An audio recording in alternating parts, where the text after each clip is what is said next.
উনি হলো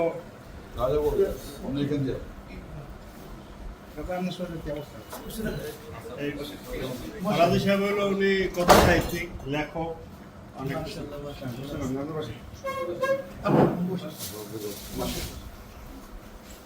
একটা সমস্যা হয়েছে এই লড়াচড়া করলে মারে বলে আসেন মনে হয় এটা হাড়েও না মাংস না নার্ভের মধ্যে কোমরে ডাক্তাররা কি বলে? ডাক্তাররা তো আমি 2.5 বছর থেকে বলতেছে আপনি ভালো হয়ে যাবেন কালকে। আমি মানুষের কাছে মিথ্যা কথা বলতে হবে। এলাকার লোকদের বলি যে আগামী মাস আসবো, পরবর্তী মাস দিবেন। আজকে 2.5 বছর এই অবস্থা ধরে কয়েক লক্ষ না হলে কয়েক হাজার মিস কল আছে মোবাইলে, আমি হাত কাঁপে করতে পারি না, রিসিভ করতে পারি না, করতেও পারি না। তারপরে ব্যালেন্স থাকে না, উঠলে তাহলে পড়ে যাই। কালকে পড়ে যাচ্ছিলাম এখানে, একটা খবর কাগজ দিতেছিলাম, ওখানে পড়ে গেছি।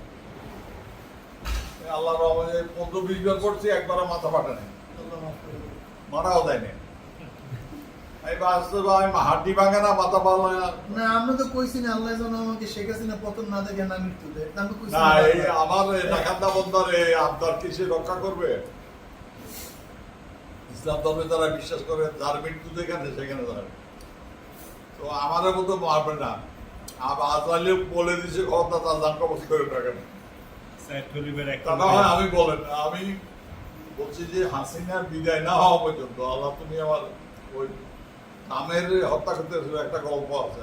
ওর মার নাম ছিল নিকোশন, ওর বয়স ছিল বোধ 92 বছর মহিলা। তো ওই খনিরা গেছে ভিতরে, মহিলা ভিতরে যাচ্ছে, ওই তোর ছেলেরে খুন করতে আসছি, বাম করতে আসছি, তুই পালাস কোথায়? পালাই না রে, তোদের শেষটা আমি দেখে দিতে, আমি পালাই না, তোদের শেষটা দেখে দিতে চাই। আল্লাহ তো এটা কবুল করছে, এখন কি হবে? আমি তো কোনো অবদান রাখতে পারছি না।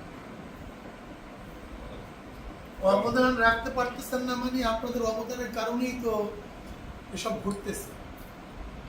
যে কোনো আন্দোলনের কারণ ভাই আজকে সোনামুড়ি থেকে একজন আছে, রামগঞ্জে একজন পুলিশ চাকরি করে।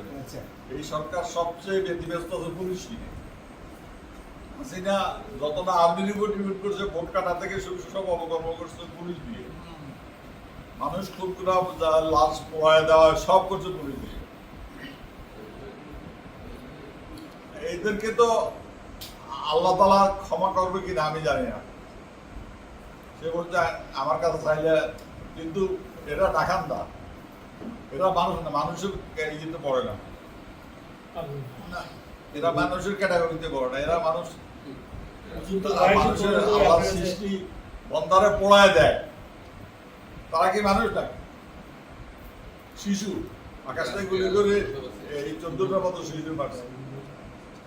একটা গুলিবিদ্ধ লাশ, লাশের মধ্যে গুলি চলে, 200 গন্ধ হয়ে গেল, 100 গন্ধ হয়ে গেল। হুজুর তো আপনারে আজকে কয়েকদিন বন্ধই আসার চেষ্টা করতেছে আপনারা দেখতে। তুমি গান তো সবাইকে পারলা, গান আছে? দিব স্যার। আপনি কি জানছেন আমি অসুস্থ? তাহলে আমি তো কয়েকদিন পর চেষ্টা করতেছি। না, আমি তো কাউকে বলিনি, আমার কর্মীরা তো দেশবাসী জানে। আরে এই তো আমার দেশি মানুষ। হ্যাঁ, আমরা বরিশালে আমার এই একদম আরো একজন আছে, 2 জন। তো আমি তো জিজ্ঞাসা করলে বলি যে ভালো আছে। সত্য দিতে আমি জানি না, আল্লাহ জানে। আমি বলছি ভালো আছে। না, আমি একদিক তো ভালো আছি, বরং স্বামী দেবে অসুস্থ অবস্থা যদি ভালো, নিজে ভালো আছে এটা বলে এটা খুব ভালো। এটা সুস্থ থাকার একটা বিশাল পদ্ধতি। করতে পারি না।